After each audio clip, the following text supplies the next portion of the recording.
रामपुर गांव में एक कारखाना था जो अचानक बंद होने के कारण गांव में खलबली फैल गई थी। क्या आप लोगों को पता चला कि वो कारखाना क्यों बंद हो गया है अचानक से? कारखाने की वजह से बहुत दिक्कत हो रही है। क्या हुआ है ऐसा कारखाने में जो ऐसे बंद हो गया? हाँ, देखो ना, ये कारखाना जब से बंद हुआ है तब से गांव में बिजली भी नहीं आ रही है। बहुत ही अजीब बात हो रही है। तुम लोगों ने कुछ सुना? वो जो सुधीर का घर था ना, हाँ, जिसमें पूरे परिवार की लाश मिली है, सारे करंट लगने से मारे गए हैं। बड़ा ही डरावना दृश्य है। मैं तुम लोगों को बुलाने आया हूँ। चलो चलो देखने। क्या मतलब है तुम्हारा कि करंट लगने से पूरे परिवार की मौत हो गई है? जाकर खुद देख लो। एक तो बिजली इतनी आती नहीं है उसमें से, पर कल रात उसके घर की बिजली अचानक से ही चली गई, और जब सुबह लोगों ने उसका घर खटखटाया तो वहाँ पर उन सब की लाश मिली है। चलो चलो जाकर देखते हैं कि क्या हो रहा है। वो तीनों वहां जाकर देखते हैं और पाते हैं कि सच में उन तीनों की करंट लगने से ही मौत हुई है। और अब बिजली के तारों में बिल्कुल भी बिजली नहीं है। मानो ऐसा लग रहा था जैसे किसी ने बिजली चूस ली है। बाप रे, कितना खतरनाक है ये। मुझे तो बहुत डर लग रहा है। पता नहीं क्या हुआ। हाँ, देखो ना, पूरे परिवार के साथ क्या हो गया। लग रहा है इन लोगों की मौत एक साथ ही लिखी थी।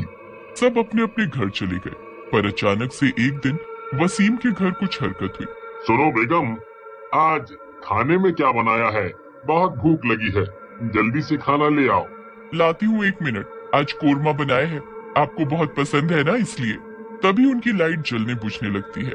बेगम, ये लाइट को क्या हुआ है? ये बार बार आ जा क्यों रही है? पता नहीं, बाहर जाकर देखती हूँ। हो सकता है सिर्फ हमारी ही ऐसे कर रही है। क्या हुआ बेगम? सिर्फ हमारी ही लाइट ऐसे कर रही है या औरों की भी? एक तो कम वक्त, कितना कम तो बिजली आती है, ऊपर से ऐसी हरकतें। तौबा, क्यों बंद हो गया वो कारखाना? हाँ, सिर्फ हमारी बिजली नहीं आ रही। चलिए ना जाकर देखते हैं कि तार ठीक तो है। बेगम और वसीम दोनों जाकर बिजली देखने लगते हैं। तभी उन्हें तारों में कुछ हलचल सुनाई देती है। बेगम, क्या तुम्हें कुछ अजीब सा सुनाई दे रहा है? ऐसा लग रहा है कोई कुछ चूस रहा है या खींच रहा है। बेवकूफ, तुम मुझे नहीं देख पाओगे, पर मैं सब कुछ साफ साफ देख पा रहा हूँ। हाँ, मुझे भी सुनाई दे रहा है। कोई है क्या वहाँ पर? बाहर आओ, कहीं कोई चूहा तो नहीं है? हट हट, कहीं यही कोई तार चबा गया हो। वसीम और उसकी बेगम जैसे ही वहाँ पहुँचते हैं तो वहाँ पर उनको बहुत चमकता हुआ सब कुछ नजर आता है। अरे, ये क्या चमक रहा है? ये तो कुछ टॉर्च जैसा मालूम पड़ता है। इतनी लाइट आ रही है इसमें से। चलो पास जाकर देखते हैं बेगम। जैसे ही वसीम और उसकी बेगम उसके पास जाते हैं, बिजली वाला भूत उनको अपनी तरफ खींच लेता है और एक बहुत जोर का बिजली का झटका देता है, जिसकी वजह से उनकी मौत हो जाती है। ये चमकती हुई चीज उस कारखाने का भूत होता है जो अब लोगों के घर की बिजली खींचकर उन लोगों को मार डालता है। जैसे सुधीर के घर वाले मरे थे, ठीक वैसे ही वसीम के घर पर भी हमला हुआ है। हमला क्या ही कहूँ, समझ नहीं आ रहा है। ये सब कौन कर रहा है? इतनी बुरी तरह करंट लगना थोड़ा उलझन में डाल रहा है, क्योंकि वसीम और उसकी पत्नी घर से बाहर मिले। इसका मतलब उन्हें घर की बिजली से कुछ नहीं हुआ, बल्कि बाहर किसी बिजली से हुआ। लेकिन बाहर इतनी तेज बिजली का झटका कैसे लग सकता है? हमारे तो गांव में भी बिजली कम ही आती है। हाँ, तुम सही कह रहे हो। जब से उस कारखाने के बंद होने की खबर आई है, तब से गांव में अजीब अजीब चीजें हो रही हैं। एक तो बिजली कम आती है और दूसरा लोग ऐसे मर रहे हैं। कुछ तो कारण होगा ही। राम जाने क्या बात है और क्या नहीं। जैसे ही वसीम और उसकी बेगम उसके पास जाते हैं, बिजली वाला भूत उनको अपनी तरफ खींच लेता है और एक बहुत जोर का बिजली का झटका देता है, जिसकी वजह से उनकी मौत हो जाती है। ये चमकती हुई चीज उस कारखाने का भूत होता है जो अब लोगों के घर की बिजली खींचकर उन लोगों को मार डालता है। वसीम के मरने की खबर पूरे गांव में फैल जाती है और सबके अंदर एक खौफ पैदा हो जाता है, लेकिन किसी को उसका कारण पता नहीं होता। इस बात का और डर लोगों के अंदर समा जाता है। फिर से रात होती है और इस बार कुलदीप के घर की बिजली चली जाती है, लेकिन उनके घर पर मोहन भी बैठा होता है। अरे एक तो मर मर के बिजली आती है, ऊपर से रात को कट गई। अब कितनी गर्मी लगेगी, और मुझे घर भी जाना था। तू थोड़ी देर बैठ, मैं देख कर आता हूँ। कोई मोमबत्ती मिलती है तो उसको जला लेंगे थोड़ी देर के लिए, है क्या पता फिर बिजली आ जाए। कुलदीप जैसे ही उस रूम से उठकर दूसरे रूम में जाता है तो उसको बाहर से रोशनी दिखाई देती है। तो कुलदीप अपनी पत्नी को आवाज लगाता है। अरे सुनती हो, लगता है सिर्फ हमारी लाइट गई है।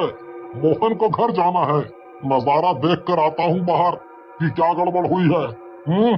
रुकिए, मैं भी आपके साथ चलती हूँ। मैं मोमबत्ती दिखा दूंगी, आप देख लीजिएगा, कहीं कोई दिक्कत होगी तो ठीक कर दीजिएगा।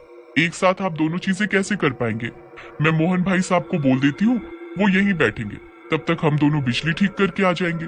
सुनिए मोहन भाई साहब, शायद हमारे घर की बिजली गई है, तो हम लोग उसको ठीक करके आते हैं, तो बिजली आ जाएगी। आप थोड़ी देर घर का ध्यान रखिए, हम आते हैं।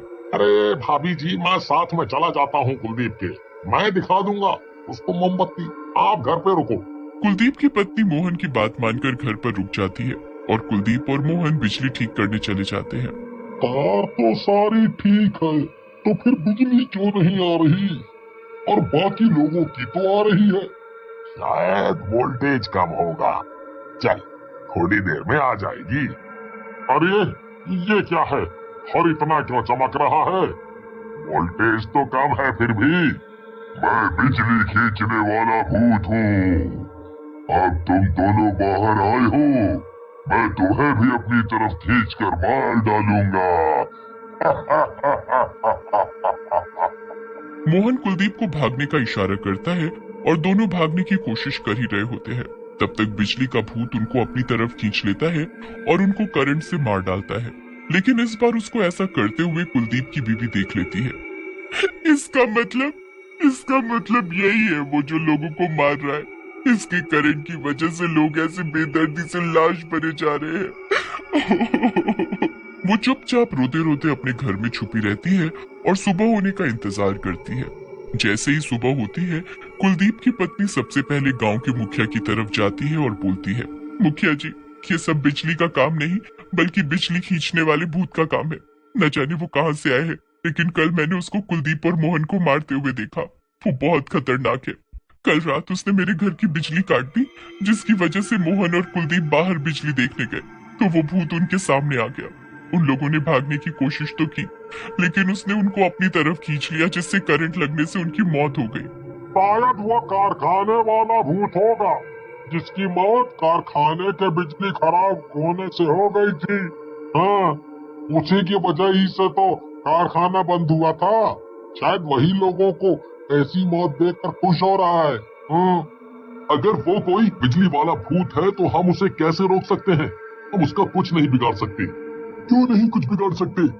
अगर हमारे पास हमारी श्रद्धा हो और भगवान पर विश्वास हो तो हम उसे रोक सकते हैं। तुमने ये ठीक कहा। अगर कोई बुरी आत्मा सिर्फ अपनी खुशी के लिए बेगुनाह लोगों को मार रही है तो उसे खत्म करने में भगवान हमारा साथ देगा।